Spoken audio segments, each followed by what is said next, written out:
Bem, vamos conversar aqui hoje sobre o Chapolin Colorado.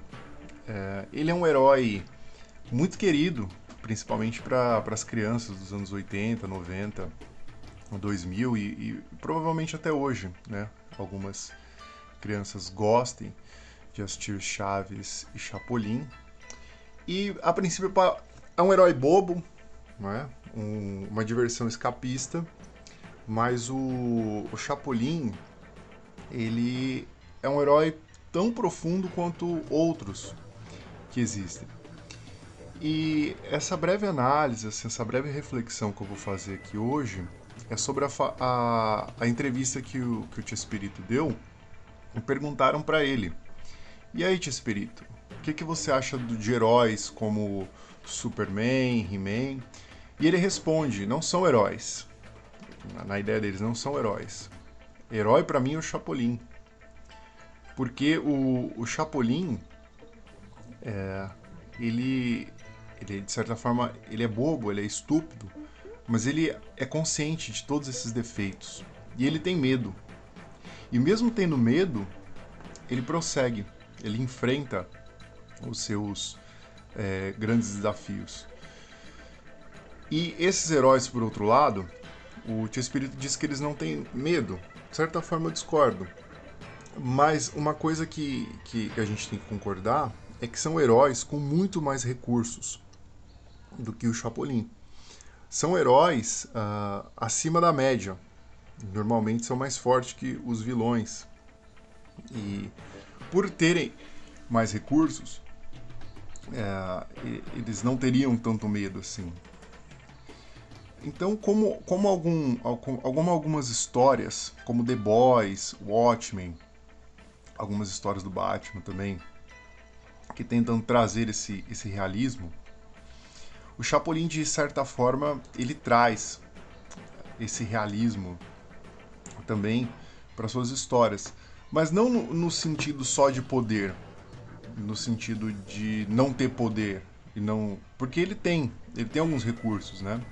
Ele tem a anteninha, tem a pílula que ele toma e fica pequenininho, tem a marreta biônica, né?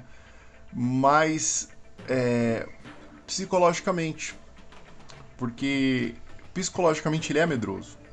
Ele é um herói muito medroso.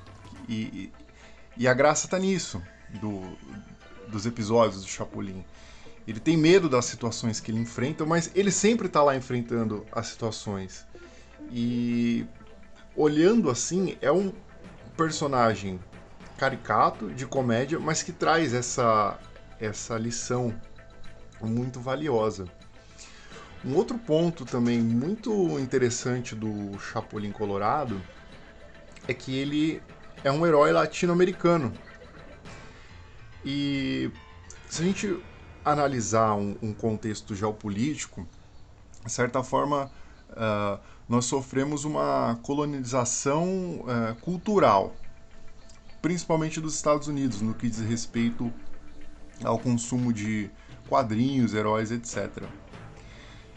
E se a gente parar para pensar, qual que é o único herói que a gente tem contato e teve muita vivência, tava todo dia na nossa casa, passando na TV e presente nos objetos, nas brincadeiras, que não era americano? É o Chapolin. E tentando fazer um paralelo assim, a América Latina, de certa forma, os latinos-americanos de modo geral, sempre careceram de recursos comparado a esses países centrais de primeiro mundo, né? Como Estados Unidos, Inglaterra, etc. E o Chapolin ele representa isso também, essa falta de recurso. Fazendo aqui um pequeno parênteses, o Chaves é meio que isso também. Por que o Chaves ele faz tanto sucesso na América Latina?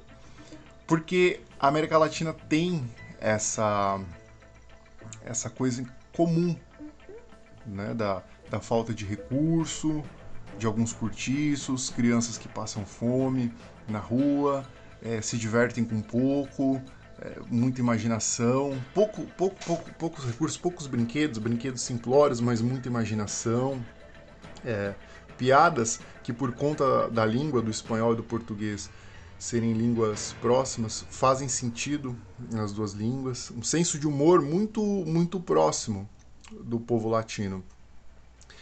E o Chapolin, ele sintetiza isso, né? Como eu disse, ele é esse herói do povo latino.